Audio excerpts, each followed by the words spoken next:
Silakan duduk, Bapak Saudara. Shalom, selamat pagi. Belum semuanya shalom. Selamat pagi.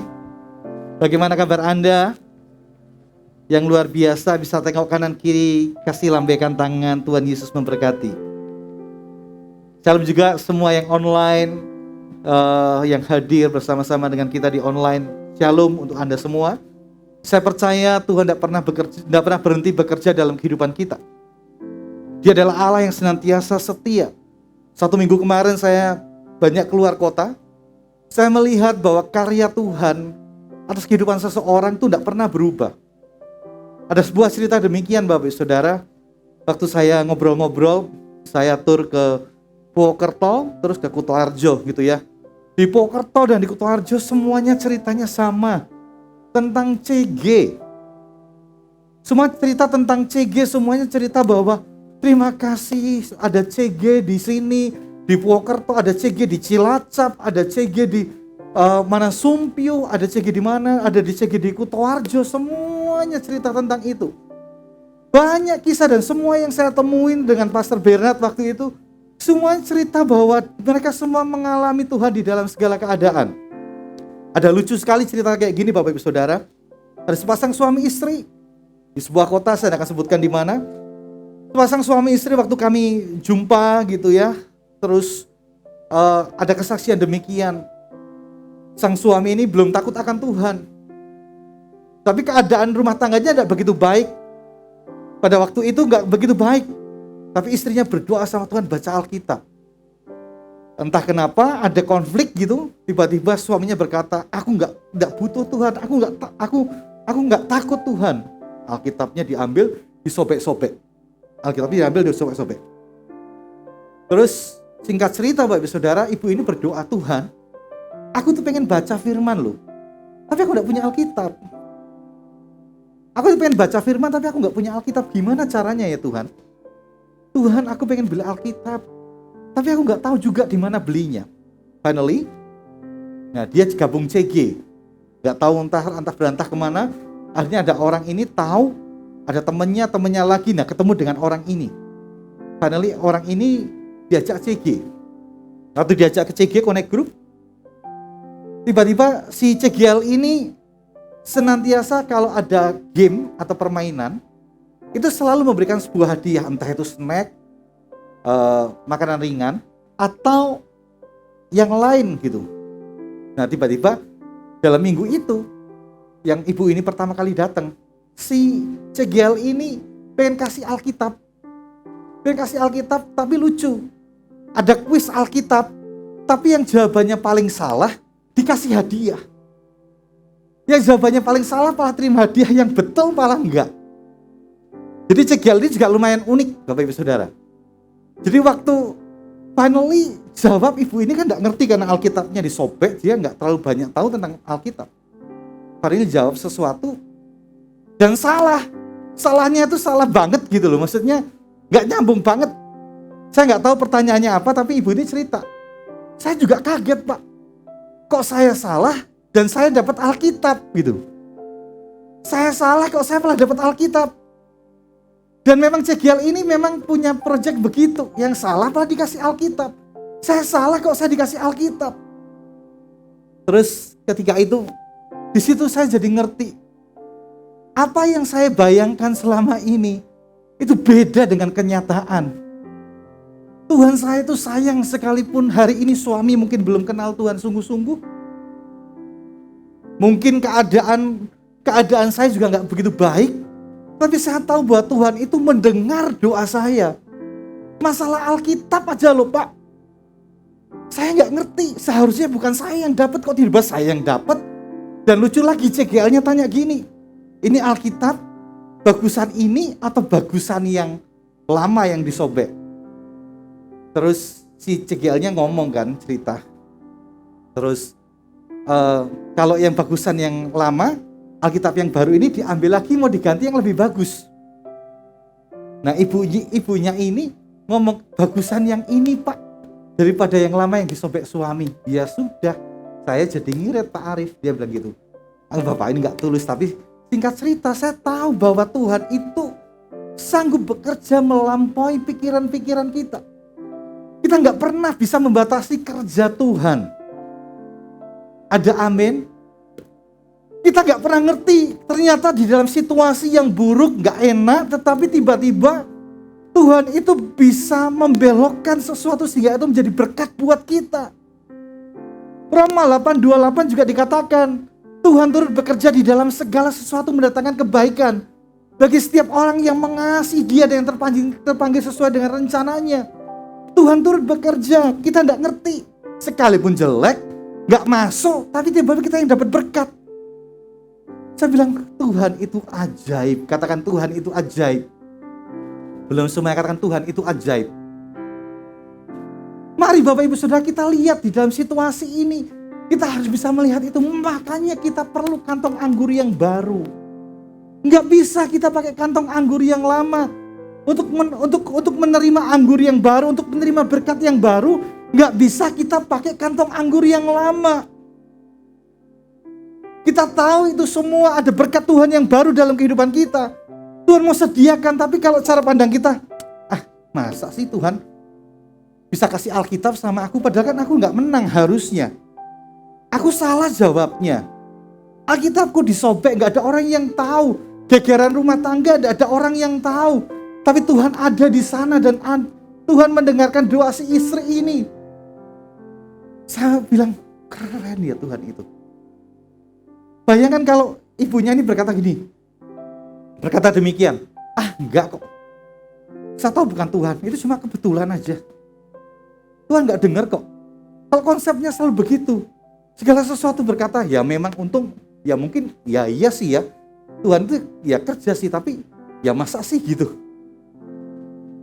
Proses antara ini, antara percaya dan proses antara percaya dan tidak percaya, ya setengah-setengah.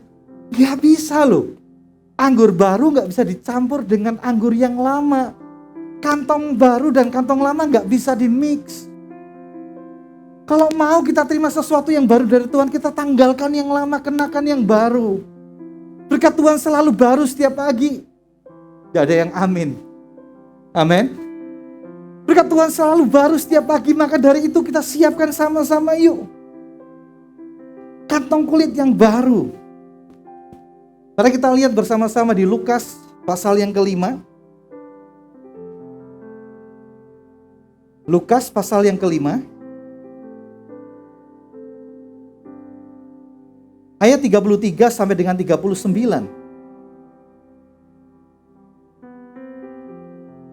Kita akan baca bergantian Bapak Ibu Saudara. Saya ayat yang ganjil, Bapak Ibu Saudara ayat yang genap. Ayat 33 sampai dengan 39. Hal berpuasa. Yang sudah siap katakan yes. Anda yang mengikuti di online juga baca bersama-sama. Supaya iman kita ini timbul karena pendengaran akan firman Kristus. Mari kita mulai bersama-sama Bapak Saudara. Ayat 33 dikatakan demikian.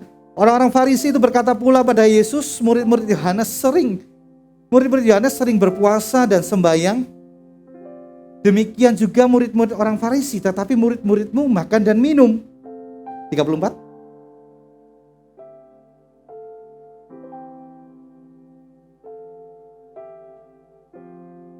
Ayat 35, tetapi akan datang waktunya apabila mempelai itu diambil daripada mereka, pada waktu itulah mereka akan berpuasa.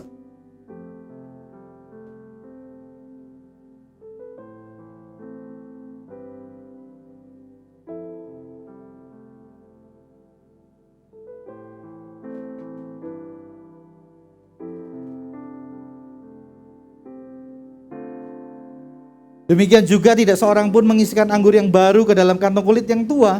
Karena jika demikian, anggur yang baru itu akan mengoyakkan kantong itu dan anggur itu akan terbuang dan kantong itu pun hancur. Dan tidak seorang pun yang telah minum anggur tua ingin minum anggur yang baru, sebab ia berkata anggur tua itu baik. Kita harus bisa mengerti kenapa kok Yesus mengatakan sebuah perumpamaan tentang anggur dan baju atau kain. Kenapa Yesus mengatakan kok ada anggur, kok ada kain? Karena Yesus pengen menyiapkan kita supaya kita mempelainya Di dalam sebuah perjamuan kawin, yang paling penting adalah baju atau baju pengantin dan anggur. Di dalam sebuah pesta perkawinan. Jadi ini perlu diperhatikan. Jikalau kita mau menggenapi rencana Tuhan, dua hal ini gak boleh diabaikan. Banyak orang pengen masuk dalam rencana Tuhan, banyak orang pengen diberkati, banyak orang pengen diangkat Tuhan naik tinggi, tapi gak memperhatikan dua hal ini. Anggur dan baju, ini penting sekali untuk kita perhatikan. Tapi lucu ya, padahal tanyanya pada puasa, gitu ya. Hal berpuasa, muridmu gak puasa, murid-murid Yohanes dan orang Farisi berpuasa. Kenapa muridmu gak berpuasa ya Tuhan? Yesus malah jawabnya, antara anggur dan kain. Waktu saya merenungkan demikian Bapak Ibu Saudara, Yesus sedang menjawab demikian. Kalau kamu mau terima keselamatan, kamu harus tinggalkan hari ini aktivitas agamawimu, aktivitas ritualmu atau hal-hal yang kamu lakukan yang pada masa lalu harus kamu tinggalkan dan kamu harus siapkan kantong yang baru. Yang pertama Yesus ngomong tentang itu. Tinggalkan kebiasaan-kebiasaanmu, habitmu. Waktu kamu berpuasa, orang Farisi atau orang yang munafik itu hanya untuk memuramkan mukanya saja. Matius 6 ayat 16 sampai 18 dikatakan demikian. Dan tidak, Matius 6 ayat 18 sampai ayat 16 sampai 18. Dan apabila kamu berpuasa, janganlah muram mukamu seperti orang munafik. Mereka mengubah air mukanya supaya orang melihat mereka sedang berpuasa. Aku berkata kepadamu, sesungguhnya mereka sudah dapat upahnya. Orang yang munafik, orang yang cuma hanya pengen dilihat orang itu baik padahal dia nggak baik. Dia hanya pengen menunjukkan dirinya itu baik, menampilkan. Sadar sesungguhnya nggak baik, aku baik-baik. Gimana kabarnya? Aku baik-baik. Gitu. Yesus sedang ngomong, puasa itu baik. Yesus belum memulai pelayanannya, dia juga berpuasa 40 hari bukan? Waktu Yesus tidak menolak puasanya, Yesus belum mulai pelayanannya, dia juga berpuasa 40 hari. Tapi yang Yesus maksudkan adalah gini loh, kamu ini, mau kamu tuh boleh berpuasa, tapi puasamu juga salah. Kayak kamu boleh ke gereja, tapi kalau kamu ke gereja dengan kondisi hati yang seperti ini, ya percuma, kamu ya salah. Kamu boleh berdoa, tapi kamu doanya salah. Nah itu repot lagi Bapak Ibu Saudara. Kamu boleh ikut CG, tapi waktu ikut CG kamu juga salah. Bukan CG-nya yang salah, bukan puasanya yang salah, bukan doanya yang salah, bukan ibadahnya yang salah, bukan khotbahnya yang salah, tetapi kantong anggurnya tidak dirubah. Yesus sedang ngomong, ini loh kamu tinggalkan kebiasaanmu yang seperti ini. Yesus sedang ngomong, gak bisa loh kalau kamu terus ada di sana. Tinggalkan kebiasaanmu. Jangan terjebak pada rutinitas luarnya saja. Makanya Yesus berkata demikian. Tetapi apabila engkau berpuasa, minyakilah kepalamu dan cucilah mukamu. Supaya jangan dilihat oleh orang bahwa engkau sedang berpuasa. Melainkan hanya oleh Bapamu yang ada di tempat tersembunyi. Maka Bapamu yang melihat yang tersembunyi akan membalasnya kepadamu. Jangan terjebak dalam rutinitas luarnya. Tapi kehidupan dalamnya menjadi rapuh. Firman hari ini kalau mau ditulis kasih judul Building Your Inner Life. Bangun sesuatu yang di dalam, bukan yang di luar. Anda boleh ke gereja, Anda boleh berdoa, Anda boleh baca firman, Anda boleh ikut CG, Anda boleh segala sesuatu, tapi kalau Anda tidak membangun yang di dalam, ketika ada masalah, kita rapuh, tinggalkan Tuhan, benci Tuhan, salah mengerti sama Tuhan. Kalau kita hari ini tidak membangun yang di dalam ini,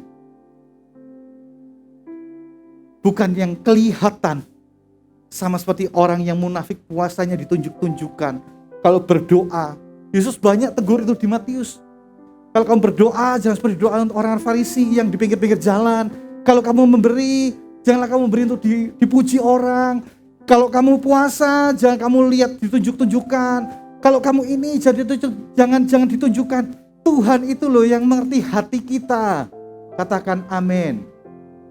Kalau kita melayani, jangan kita mau cari kredit pujian. Wah, keyboardnya bagus ini, orangnya ganteng lagi kayak orang Korea gitu ya. Jangan mau dipuji. Bukan jangan mau dipuji, maaf. Jangan mencari pujian. Tetapi kita hanya menyerahkan itu sama Tuhan semuanya.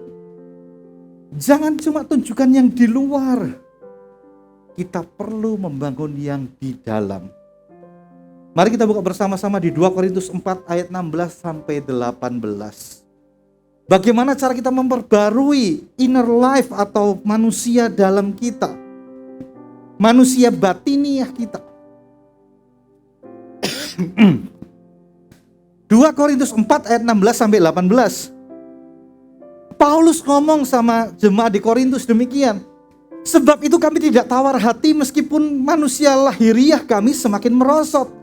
Namun manusia batiniah kami diperbarui dari sehari ke sehari. Manusia batiniah kami diperbarui dari sehari ke sehari. Manusia jasmani semakin bertambah usia. Ada masa-masa puncak 40 life begin at 40. Setelah itu mau enggak mau Anda mau fitness lah, Anda mau olahraga lah, tidak dipungkiri semua kekuatannya akan turun. Desain Tuhan demikian. Selalu begitu. Tapi manusia rohani beda lagi. Semakin hari semakin diperbarui. Banyak orang lebih mementingkan hal-hal yang di luar, tapi yang di dalam ditinggalkan. Kita nggak boleh demikian. Manusia jasmani itu semakin merosot, tapi manusia batiniah kita semakin diperbarui. Berarti bisa semakin kuat dan semakin kuat. Jangan hanya fokus kepada yang luar juga penting Bapak Ibu Saudara. Bayangkan kalau kita sakit-sakitan, kita mau beritakan firman gimana? Kalau kita ini sakit-sakitan, kita mau jadi berkat bagaimana? Gak bisa. Tetap harus dibangun dua-dua.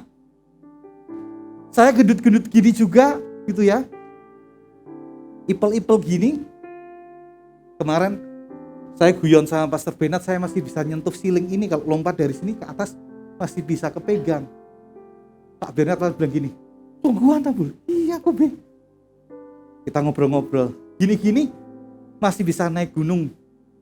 Ada 3 gunung yang sudah didaki. Merbabu, Rau, satu lagi yang kecil. Ada gunung satu lagi saya lupa. Di Salatiga, gitu ya. Gendut-gendut gini masih bisa, gitu ya. Tapi manusia jasmani itu semakin merosot. Manusia batiniah semakin naik. Bisa semakin naik. Paulus berkata demikian. Sebab penderitaan ayat 17, sebab penderitaan ringan sekarang ini mengerjakan bagi kami kemuliaan kekal yang melebihi segala-galanya, jauh lebih besar daripada penderitaan kami. Sebab kami tidak memperhatikan yang kelihatan, melainkan yang tidak kelihatan. Karena yang kelihatan adalah sementara, sedang yang tidak kelihatan adalah kekal. Nah, kita perhatikan di sini, oh ternyata gitu ya. Paulus itu bisa menangani, bisa menjalankan hidup sampai penuh. Aku telah mencapai garis akhir karena aku telah memelihara iman. Dan semuanya, Paulus kok bisa demikian ya? Padahal kalau kita lihat kisah Paulus tidak mudah. Nanti kita lihat sedikit Bapak Ibu Saudara. Kok bisa ya gitu? Karena Paulus senantiasa waktu dia menerima sesuatu yang baru, anggur yang baru, harus dengan kantong yang baru. Ada amin. Caranya gimana kalau gitu? Yang pertama adalah, ada 3 hal. Yang pertama adalah caranya kita bangun manusia batiniah kita. Yang pertama, jaga hati. Ayat tadi dikatakan demikian, sebab kami tidak tawar hati. Dikatakan demikian, sebab aku ini loh, kami ini gak tawar hati. Ternyata untuk membangun manusia batiniah kita, untuk kita diperbarui sehari ke sehari, yang pertama kuncinya sebab kami tidak tawar hati. Meskipun manusia lahiriah kami semakin merosot, namun manusia batiniah kami diperbarui sehari ke sehari. Tidak tawar hati. Hati ini adalah sumber dari segala sesuatu. Jikalau hati jahat, ya pasti buahnya jahat. Jika hatinya pahit, maka semuanya nanti buah yang dihasilkan juga pahit. Yang ada juga kata-katanya pahit. Kata kami tidak tawar hati, artinya adalah dikatakan kami ini gak jadi jemu kok. Menjadi tawar hati ini dipakai 6 kali di dalam perjanjian baru. Tawar hati di dalam kamus dikatakan demikian. Artinya adalah tidak ada rasa. Atau kurang asin, kurang sedap. Atau kecewa, rasa yang tidak menyenangkan. Paulus di dalam menghadapi segala situasi, dia gak pernah merasa kecewa. Bayangkan sapu tangannya menyembuhkan orang. Sapu tangannya aja menyembuhkan orang, tapi dia sakit. Matanya seperti digocoh. Di sebelah sini matanya digocoh, sakit banget. Sampai dia berkata, ini duri dalam daging. Dia bisa sembuhkan orang. Dia bisa semua, bisa. Tapi dia gak bisa sembuhkan dirinya sendiri. Dia gak apa itu sama Tuhan. Aku udah pelayanan capek-capek. Tapi kenapa aku ngalami ini? Aku udah cari Tuhan, aku sudah doa. Kenapa aku masih ngalami ini ya Tuhan? Aku udah pelayanan loh Tuhan.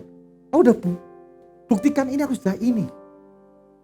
Ingat, kita diselamatkan bukan oleh karena kesalehan kita.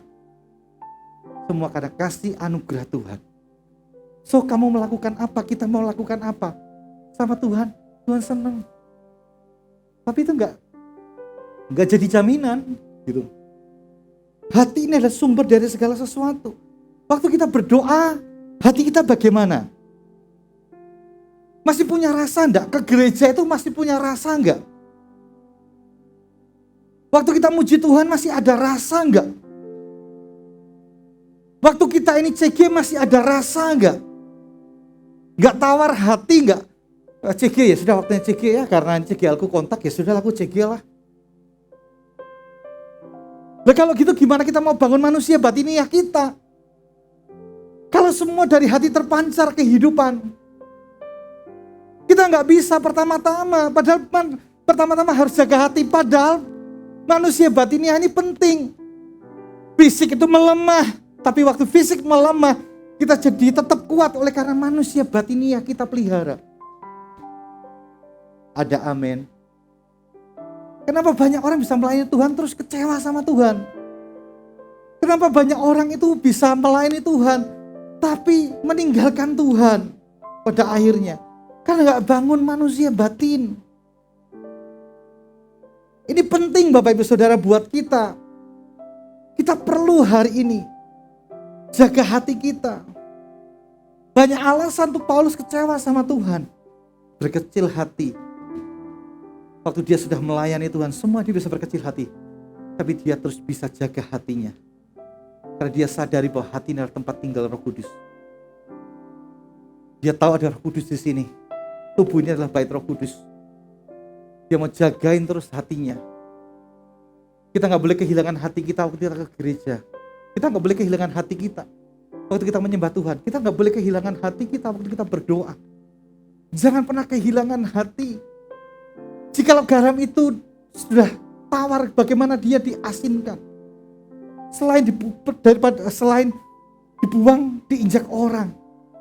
Kita tahu itu. Kita bisa ke gereja, gak apa-apa lah, iblis senang. Lu ke gereja gak apa-apa, lu pelayanan gak apa-apa. Tapi satu ini kamu gak bisa lepas. Gak apa-apa kamu bisa ini, tapi hati kita gak dijaga. Ya sudahlah Kristen ke gereja. Ya sudahlah berdoa. Ya sudahlah puasa. Ya sudahlah ikut CG. Tapi gak punya hati. Put your heart into it. Taruh hatimu di situ sekarang Bapak Ibu Saudara. Ibadah, ayo datang dengan hati yang haus dan lapar akan Tuhan. CG, ayo datang dengan hati yang haus dan lapar. Baca firman, ini aku makan sekarang. Rohani. Ayo sama-sama miliki hati. Ada amin? Hati yang selalu mengasihi Tuhan. Ingat, jemaat di Efesus. Mari kita lihat Wahyu pasal pertama ayat 1 sampai 5. Wahyu pasal yang kedua. Maaf Bapak Ibu Saudara. Wahyu pasal yang kedua ayat yang pertama sampai kelima saja. Jemaat di Efesus ini ditegur sama Tuhan. Dikatakan demikian, tuliskanlah kepada malaikat jemaat di Efesus, inilah firman dari Dia yang memegang 7 bintang itu di tangan kanannya dan berjalan di antara ketujuh kaki dian emas itu. Aku tahu segala pekerjaanmu, baik jeripayahmu maupun ketekunanmu. Aku tahu bahwa kau tidak dapat sabar terhadap orang-orang jahat, bahwa engkau telah mencobai mereka yang menyebut dirinya rasul, tetapi yang sebenarnya tidak demikian. Bahwa engkau telah mendapati mereka pendusta, dan engkau tetap bersabar dan menderita oleh karena namaku, dan engkau tidak mengenal lelah. Bayangkan, hebat banget nih jemaat. Namun demikian aku mencela engkau, karena engkau telah meninggalkan kasihmu yang semula. Sebab itu ingatlah betapa dalamnya engkau telah jatuh. Bertobatlah dan lakukanlah lagi apa yang semula engkau lakukan.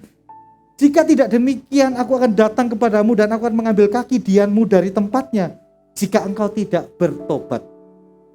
Udah capek-capek, sudah bela kebenaran, udah melayani, sudah ini semuanya. Tuhan datang, tapi aku mencela engkau. Coba kamu lihat betapa dalamnya kamu sudah jatuh. Kamu sudah tinggalkan kasihmu yang semula. Kamu sudah lupa kasihmu yang semula. Kamu lupa, kamu doa bukan karena kamu mengasihi aku lagi. Kamu pengen dengar suaraku. Kamu baca firman bukan karena kamu kangen aku, tapi karena kamu butuh sesuatu.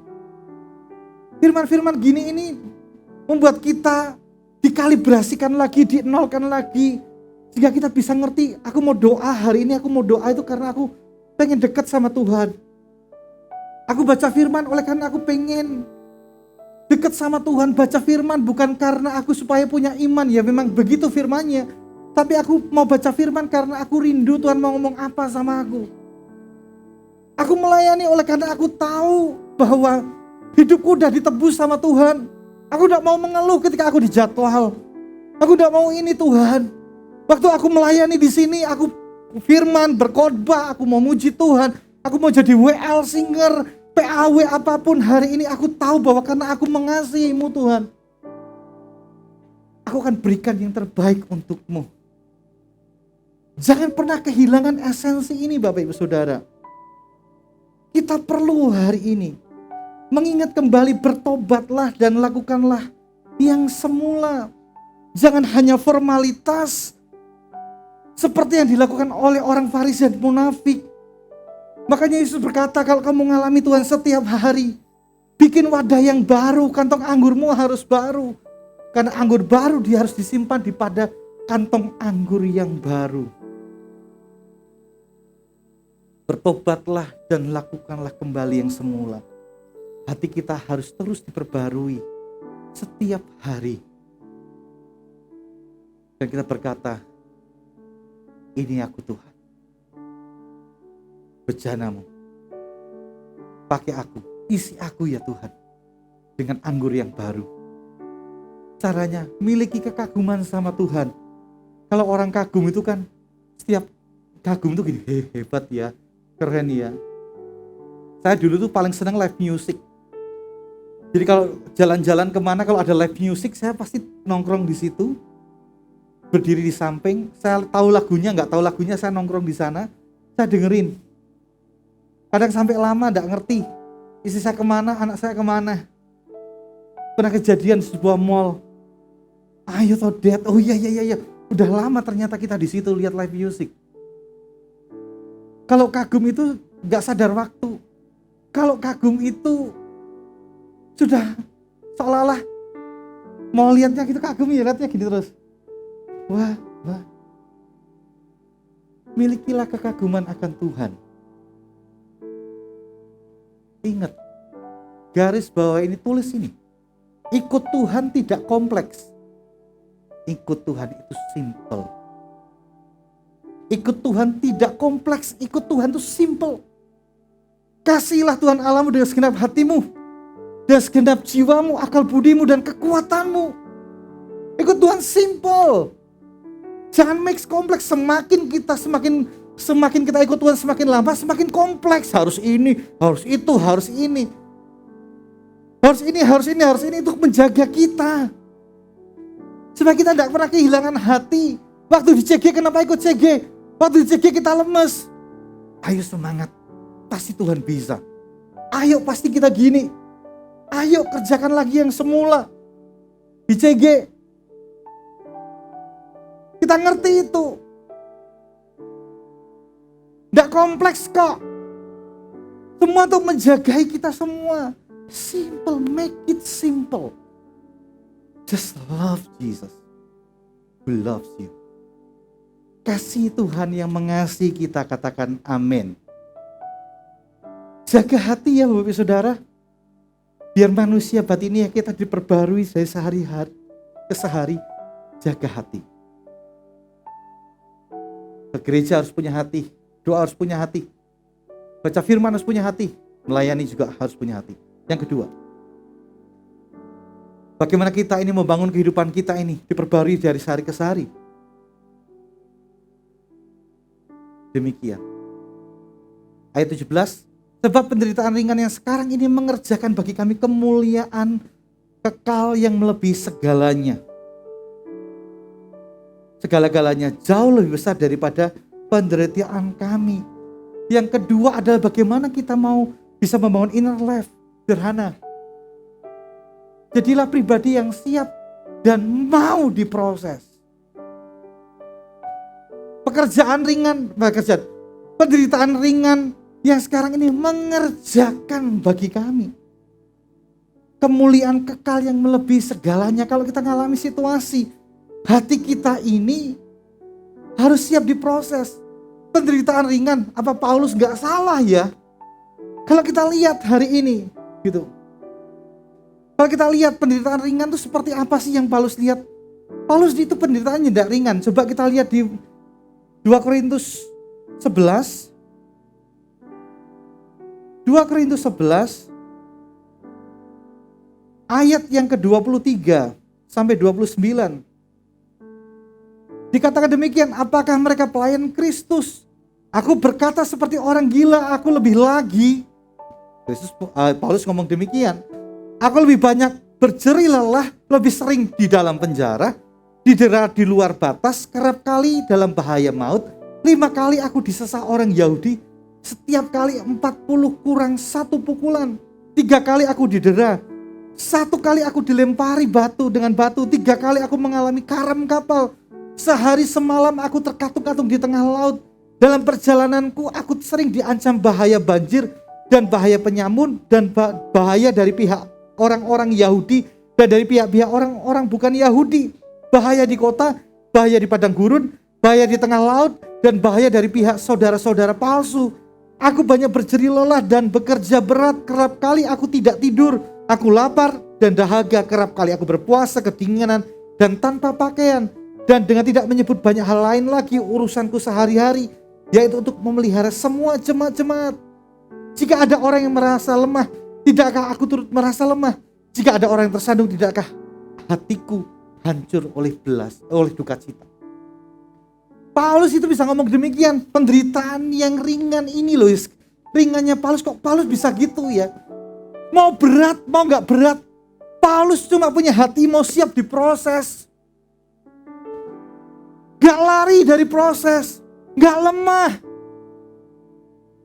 Mari kita belajar hari dari Paulus yang berkata, ini loh manusia batiniahku ini loh diperbarui dari sehari ke sehari, sekalipun manusia jasmani ini semakin merosot. Di dalam kehidupan kita, kita perlu membangun inner life ini dengan cara siap diproses. Semua proses tidak akan pernah sia-sia jika ada di dalam Tuhan. Proses itu mengembangkan kita. Bukankah anggur yang baru itu akan menjadi fermentasi, mengembangkan kantong kulitnya? Nek kita kaku ya, akhirnya kantong anggurnya jebol juga tuh. Dan akhirnya gak bisa menampung anggur yang baru. Makanya kita harus menjadi orang yang siap diproses. Mari kita lihat di 2 Korintus 5 ayat 4-6.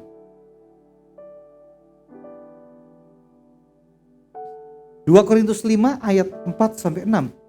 Sebab selama masih diam di dalam kemah ini, kita mengeluh oleh beratnya tekanan.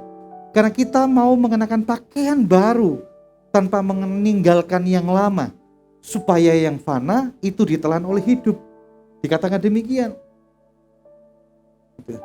Sebab dikatakan demikian, Paulus berkata demikian. Tetapi Allah lah justru mempersiapkan kita untuk hal itu yang mengkaruniakan roh kepada kita sebagai jaminan segala sesuatu yang telah disediakan bagi kita. Maka oleh karena itu hati kami senantiasa tabah, meskipun kami sadar bahwa selama kami mendiami tubuh ini, kami masih jauh dari Tuhan.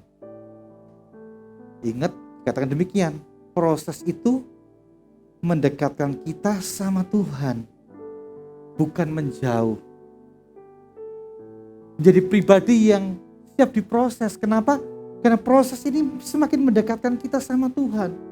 Karena melalui proses Allah mempersiapkan kita untuk hal itu dan mengkaruniakan roh kepada kita sebagai jaminan segala sesuatu yang telah Tuhan sediakan bagi kita. Proses itu harusnya membuat kita semakin dekat sama Tuhan, bukan menjauh. Kalau kita hari ini lagi diproses Tuhan, jangan pernah, ya sudahlah, doa nggak doa sama aja, jangan doa. Karena apa? Karena proses itu menyiapkan kita untuk menerima sesuatu yang baru dalam kehidupan kita. Katakan amin. Yang kedua, proses itu menyadarkan kita bahwa Tuhan senantiasa berserta dengan kita. Miliki hati yang siap diproses di dalam apapun, mungkin kita nggak ngerti. Kayak ibu-ibu tadi ini, yang Alkisah Alkitab yang disobek suami dan berkata tidak usah Kristen-Kristenan. Finally, akhirnya diubahkan demikian. Kita harus ngerti hari ini. Kalau ada proses, jangan pernah mundur. Ada proses, jalani. Aku ngapain ya Tuhan? Harus apa ya? Oh gini ya. Jangan kompleks. Orang yang siap diproses gak pernah punya penyangkalan diri, self defense. Diomongi, enggak gitu, jangan. Belajar. Proses itu mendewasakan kita. Proses itu buat kita dekat sama Tuhan. Proses itu menyiapkan kita untuk menerima segala sesuatu yang sudah Tuhan siapkan untuk kita. Amin. Yang pertama, kita harus tahu bagaimana kita memperbarui manusia batiniah. Jaga hati. Yang kedua, ya proses. Saya mau kasih yang simpel aja. Yang ketiga, hidup oleh iman. Apa itu hidup oleh iman? Kita coba lihat. Sebab kami tidak memperhatikan yang kelihatan, melainkan yang tidak kelihatan. Karena yang kelihatan adalah sementara, sedang yang tidak kelihatan adalah kekal. Hidup oleh iman ini kuncinya. Ayat yang ke-18 Paulus berkata demikian. Kami ini hidup oleh iman. Paulus berkata, sekalipun manusia batiniah kami semakin merosot, semakin manusia jasmani kami semakin merosot, tapi manusia batiniah kami diperbarui sehari ke sehari. Ayat 18 ngomong demikian, aku tidak perhatikan yang kelihatan, melainkan yang tidak kelihatan. Karena yang kelihatan sementara, yang tidak kelihatan adalah kekal. 2 Korintus 5 ayat 7 ngomong demikian. Sebab hidup kami ini adalah hidup karena percaya, bukan karena melihat. Oh, jadi ini loh, kalau mau manusia batiniah kita mau diperbarui, hidup oleh iman, yang artinya hidup oleh percaya kita. Percaya bahwa Tuhan ada dan mampu menolong kita. Percaya bahwa Tuhan itu layak disembah. Percaya bahwa Tuhan itu senantiasa bisa melindungi kita, meluputkan kita dari segala sesuatu. Kenapa kadangkala kita ini bingung dengan hidup oleh iman itu kayak apa sih? Sederhana. Saya coba kasih kisi-kisi yang firman Tuhan katakan. Bagaimana cara kita hidup oleh iman? Orang benar akan hidup oleh iman. Berarti imannya ini akan menghidupkan. Imannya ini, orang benar akan hidup oleh iman. Berarti iman oleh karena kebenaran akan Kristus Kita tahu itu, kita hidupnya oleh itu. Bukan oleh kebenaran diri sendiri.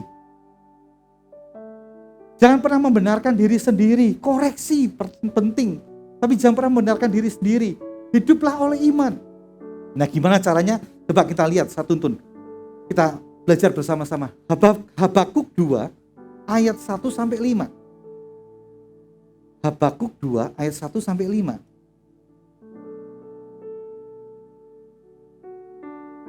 Sudah dapat Bapak Ibu Saudara? Tuhan tuntun kita. Nabi Habakuk ini ngomong demikian. Orang yang benar akan hidup oleh karena percayanya. Nah, mari kita lihat bersama-sama nih. Paulus pun juga belajar dari ini. Orang benar akan hidup oleh percayanya. Aku mau berdiri di tempat pengintaianku dan berdiri tegak di menara. Aku mau meninjau dan menantikan apa yang difirmankannya kepadaku dan apa yang akan dijawabnya atas pengaduanku. Yang pertama, bagaimana hidup oleh iman? Senantiasa dekat dengan firman.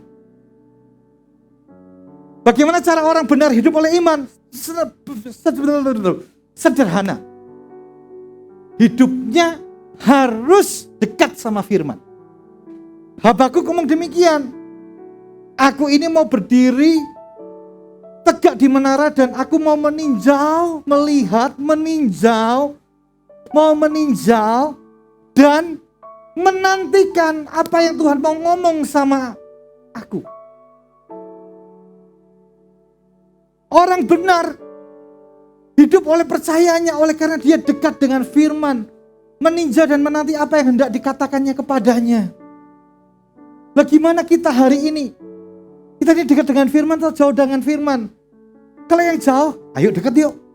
Supaya kita bisa percaya sama Tuhan lebih kuat lagi. Kalau enggak, kita akan pusing dengan urusan kita sendiri. Kita akan pusing dengan, wah nanti begini. Lucu banget.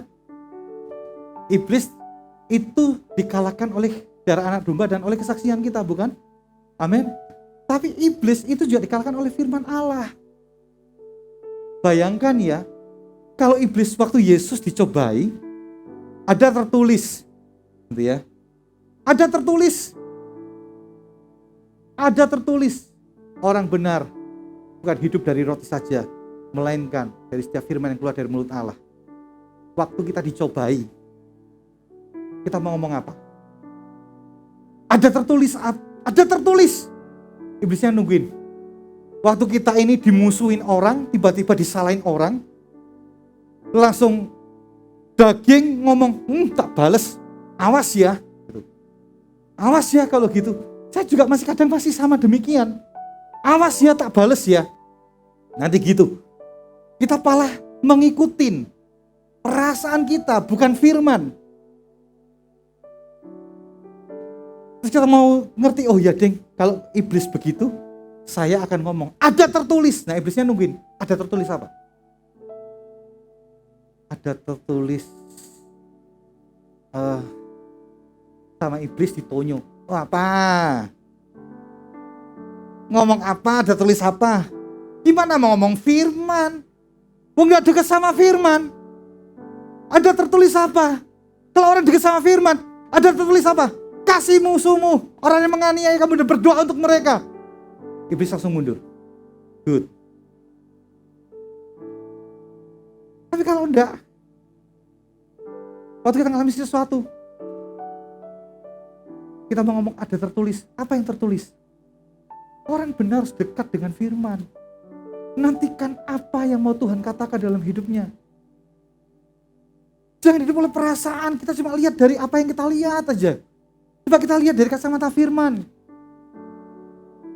Yuk sama-sama yuk dekatkan diri kita lagi kepada firman. Dan dengarkan apa yang Tuhan mau ngomong. Supaya kehidupan kita ini manusia batiniah kita diperbarui. Yang kedua dikatakan demikian. Ayat yang kedua, lalu Tuhan menjawab aku demikian. Tuliskanlah penglihatan itu dan ukirkanlah pada loh-loh supaya orang sambil lalu dapat membacanya. Bagaimana orang percaya hidup oleh percayanya atau iman? Yang kedua adalah hidup apa adanya. Jadi orang yang mudah dipercaya. Orang sambil lalu aja langsung bisa lihat. Orang ini orang yang hebat. Orang ini adalah orang yang bisa dipercaya. Orang ini adalah orang yang jujur. Orang ini adalah orang yang demikian. Jangan berbelat-belit. Kalau salah ya katakan salah. Kalau iya, tidak, selesai. Berapa waktu yang lalu saya ngajarin full timer. Saya ini punya proses demikian Bapak Ibu Saudara. Mudah sekali proses saya itu dilukai karena orang itu berdolak-dalik lidahnya. Saya ngomong, saya paling gak bisa ketemu orang yang habis ngomong A, terus dia ngomong B, dan saya tahu itu.